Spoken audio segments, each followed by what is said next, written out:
പ്രിയ താരം ജഗതി ശ്രീകുമാർ വീണ്ടും ക്യാമറയ്ക്ക് മുന്നിൽ. ഗോകുലം ഗോപാലിനൊപ്പം ഗോകുലം ഗ്രൂപ്പിന് വേണ്ടിയുള്ള പരസ്യചിത്രത്തിലാണ് ജഗതി അഭിനയിക്കുന്നത്. ഇരുവരുടെയും സൗഹൃദവും കോളേജ് ജീവിതവും പിന്നീട് വർഷങ്ങൾക്ക് ശേഷം ചിരപരിചിത ഇടങ്ങളിലേക്ക് ഒന്നിച്ചുള്ള മടങ്ങിപ്പോക്കുമാണ് പരസ്യചിത്രത്തിന്റെ പ്രമേയം. കഥാചിത്രത്തിന്റെ അടുത്തിരുന്ന് അഭിനയിക്കുമ്പോൾ എനിക്ക് അദ്ദേഹത്തെ ഒരു മഹാമേധയായിട്ട് എനിക്ക് തോന്നുകയാണ്. ഗോകുലം ഗ്രൂപ്പിന് വേണ്ടിയുള്ള പരസ്യചിത്രത്തിലാണ് ജഗതി അഭിനയിക്കുന്നത്. അപകടത്തിന് ശേഷം കഴിഞ്ഞ വർഷം ജഗതി മറ്റൊരു പരസ്യചിത്രത്തിൽ അഭിനയിച്ചിരുന്നു. ചെയർമാൻ ഗോകുലം ഗോപാലനുമായി വർഷങ്ങൾ പഴക്കമുള്ള സൗഹൃദത്തിന്റെ ഓർമ്മകളുമായാണ് ജഗതി ശ്രീകുമാർ ഷൂട്ടിംഗ് സെറ്റിലെത്തിയത്. മലയാളികളുടെ പ്രിയപ്പെട്ട അമ്പിളിച്ചേട്ടന്റെ മടങ്ങിവരവ് പരസ്യചിത്രത്തിലൂടെ അദ്ദേഹം സ്ക്രീനിലേക്ക് തിരിച്ചെത്തിയിരിക്കുകയാണ്. ഒപ്പം സിനിമകളും പരസ്യചിത്രത്തിന്റെ സംവിധായകൻ സിധിനുമുണ്ട്. ഏറ്റവും പ്രശസ്തരായ സംവിധായകരുടെ ഒക്കെ കൂടെ അഭിനയിച്ച 1000-ലധികം ചിത്രങ്ങൾ അഭിനയിച്ച ഒരാളെയാണ്. അപ്പോൾ എങ്ങനെ ടെൻഷൻ ഉണ്ടായിരുന്നു? തീർച്ചയായിട്ടും. കാരണം ഒരു വലിയൊരു റെസ്പോൺസിബിലിറ്റിയാണ്. കാരണം രണ്ടാമത് തിരിച്ചു വരുന്നു എന്ന് പറയുമ്പോഴത്തേക്ക് നമ്മൾ അതുമായിട്ട് ബന്ധപ്പെട്ട് അത് ചെയ്യുമ്പോൾ നമ്മുടെ തലയിലേക്ക് വെച്ച് തരുന്ന ഒരു ഭാരം വളരെ വലുതാണ്. അപ്പോൾ അതുപോലെ തന്നെ രാജൻ്റെ പപ്പയ്ക്കാണെങ്കിലും വളരെ കംഫർട്ടബിൾ ആയിരുന്നു. രാജു കൂടെയാണ് മക്കൾ. അപ്പോൾ അതിൻ്റെ ഒരു കുടുംബത്തിൻ്റെ ഒരു ആംബിയൻസ് അവിടെ ക്രിയേറ്റ് ചെയ്തു.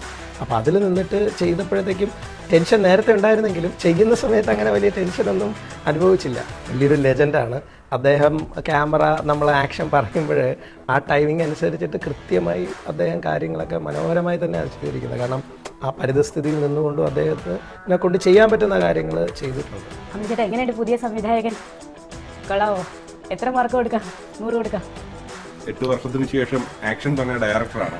മനസ്സിൽ സന്തോഷം തോന്നിയത് കുടുംബത്തോടൊപ്പം അദ്ദേഹം അമ്യൂസ്മെന്റ് പാർക്കിൽ ചെലവിടുന്ന നിമിഷങ്ങൾ. അപ്പോൾ കൂടുതലൊരു ബോണ്ടിങ് സ്പേസ് അതിനകത്തുണ്ട്. അപ്പോൾ ഇവരുടെ ഇടയിലുണ്ടാകുന്ന ആ നിമിഷങ്ങൾ കൂടുതൽ പുള്ളിക്ക് ആ ഒരു കംഫർട്ടബിൾ സോൺ ഒരുക്കി കൊടുക്കുക എന്നുള്ളതായിരുന്നു നമ്മുടെ ഒരു പരസ്യചിത്രം കൊണ്ട് ഉദ്ദേശിച്ചത്. അപ്പോൾ പക്ഷേ ഞാൻ ആ ഷോട്ട് വെക്കുമ്പോഴും, കാരണം പല കോ ആർട്ടിസ്റ്റ് കൂടെയുള്ള ആളുകളും ഇൻക്ലൂഡിങ് രാജു പോലും ടേക്ക് പറയുമ്പോൾ തെറ്റിച്ചെങ്കിലും അദ്ദേഹം വളരെ കറക്റ്റായിരുന്നു. അതിന്റെ ടൈമിങ് ഒറ്റ ടേക്കിലാണ് പുള്ളി അത് ശരിയാകും. കട്ട് പറയാൻ മറന്ന ഒരു അതിൽ 2-3 ഷോട്ട് എടുക്കുന്ന സമയത്ത് മനസ്സിന് ഭയങ്കര അധികം സന്തോഷം ഉണ്ടായ നിമിഷങ്ങളാണ്. കാരണം ടൈമിംഗ് അനുസരിച്ച് കണ്ണുകളുടെ ചലനം അല്ലെങ്കിൽ ഫേസിൽ അല്ലെങ്കിൽ പുള്ളി തിരിയുന്നതിൻ്റെയൊക്കെ ഒരു ഇത് നമ്മൾ കാണുമ്പോൾ പഴയ ആ ഒരു രീതിയിലുള്ള ഒരു ഫീലും അതൊരു എക്സലന്റ് ആയിട്ട് പുള്ളി അതൊക്കെ ചെയ്തിട്ടുണ്ട്. അപ്പോൾ നമുക്ക് അതൊരു മനസ്സിന് വളരെയധികം സന്തോഷം തരികയാണ്. Sidhin, he is an ad film director, the managing partner of Jagati Srikumar Entertainments. Nirbhaya എന്ന് പറഞ്ഞ മ്യൂസിക്കൽ വീഡിയോ ആണ്. It's an amazing job that has been done. National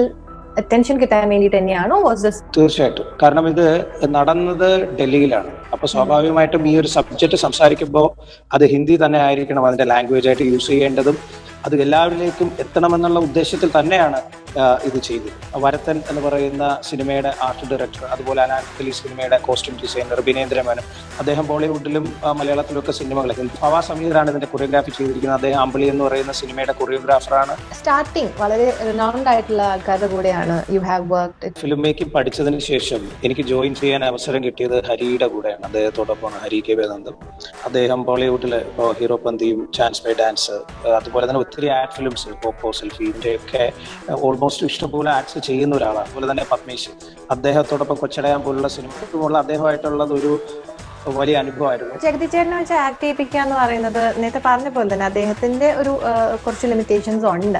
but you are free with him and also do you recall any experience? പ്രത്യേകിച്ച് പറയേണ്ട കാര്യമില്ല. കാരണം ഒരുപാട് experience അദ്ദേഹമായിട്ട് ചെയ്യുക എന്ന് പറയുന്നത് തന്നെ ഒരു വലിയ എക്സ്പീരിയൻസ് ആണ്. ഞങ്ങളുടെ ആദ്യം മുതലുള്ള പരസ്യചിത്രം നോക്കിക്കഴിഞ്ഞാൽ ആദ്യം ചെയ്ത അരവിന്ദ് സിംഗ് ആണ്. ഡിമോണ്ടി കോളനി പോലുള്ള തമിഴ് സിനിമകൾ ചെയ്ത ആളാണ്.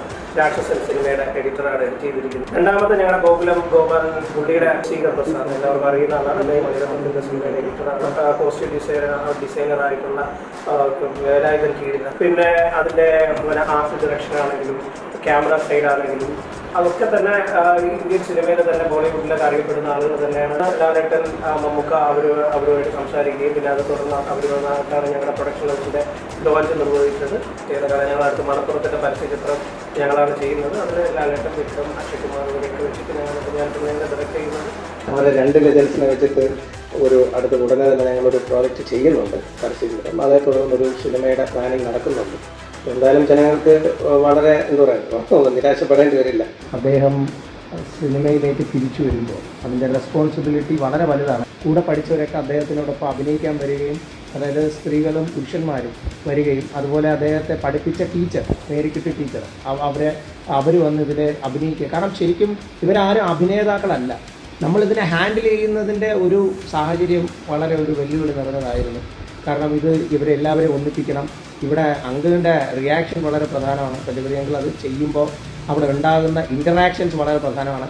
കാരണം ഒരിക്കലും നമുക്ക് മുൻകൂട്ടി നിശ്ചയിക്കാൻ പറ്റില്ല പുള്ളി എങ്ങനെയായിരിക്കും ഇതിനനുസരിച്ച് പ്രതികരിക്കുക, ഈ സിറ്റുവേഷൻ എങ്ങനെയായിരിക്കും ഹാൻഡിൽ ചെയ്യുക. പക്ഷെ തീർച്ചയായിട്ടും ഒരു കാര്യം മനസ്സിൽ ഉണ്ടായിരുന്നു, പഴയ സുഹൃത്തുക്കളെയും ടീച്ചറെയും ഒക്കെ കാണുമ്പോൾ അദ്ദേഹത്തിൻ്റെ ഓർമ്മകളിലേക്ക് അദ്ദേഹത്തിന് തിരിച്ചു പോകാൻ പറ്റും. തീർച്ചയായിട്ടും അതൊരു വലിയ ട്രീറ്റ്മെൻറ്റ് തന്നെയായിരുന്നു. പരസ്യചിത്ര മേഖലയിൽ കുറഞ്ഞ സമയം കൊണ്ട്, ഒരു 1.5 മിനിറ്റോ 1 മിനിറ്റോ കൊണ്ട് നമ്മളൊരു കഥ പറയുകയാണ്. അപ്പോൾ ഇതിൻ്റെ ഒരു വലിയ സ്കെയിലിലുള്ള ഒരു പ്രോസസ്സാണ് സിനിമ എന്ന് പറയുന്നത്. കാരണം അവിടെ ഇഫക്റ്റീവ് കമ്മ്യൂണിക്കേഷൻ നടക്കുന്നുണ്ടോ എന്നുള്ളതാണ് നമ്മൾ ഈ 1.5 മിനിറ്റിൽ ചിന്തിക്കുന്നത്. നല്ല കുറേ ഫിലിം മേക്കേഴ്സ് പരസ്യചിത്രങ്ങളിലൂടെ തന്നെ വന്നിട്ടുണ്ട്. രണ്ടും ഫിലിം മേക്കിംഗ് തന്നെയാണ്. അപ്പോൾ ഇദ്ദേഹത്തിൻ്റെ നിർഭയ മ്യൂസിക് ട്രിബ്യൂട്ട് എന്ന് പറഞ്ഞൊരു ആൽബം കണ്ടത് മാത്രമല്ല, എൻ്റെ കുറേ ഫ്രണ്ട്സിന് ഞാനത് അയച്ചു കൊടുത്തു, അവരുമായിട്ടിരുന്ന് കണ്ടു. അപ്പോൾ അവരെല്ലാം ചെയ്തൊരു കാര്യം എന്ന് വെച്ചാൽ they have given you a standing ovation. അവർ പറഞ്ഞത് മലയാളത്തിലുള്ള ഒരു സംവിധായകന് ഇങ്ങനെ ചെയ്യാൻ പറ്റുമോ എന്നാണ് ചോദിച്ചത്. മലയാളിക്കുള്ളൊരു വിഷ്വൽ ലാംഗ്വേജും നമ്മളിവിടെ കണ്ടു വളരുന്ന ഉത്സവങ്ങളും നിറങ്ങളും പച്ചപ്പും ഒക്കെ തന്നെയാണ് മനസ്സിലേക്ക് കയറിപ്പെടുന്നത്.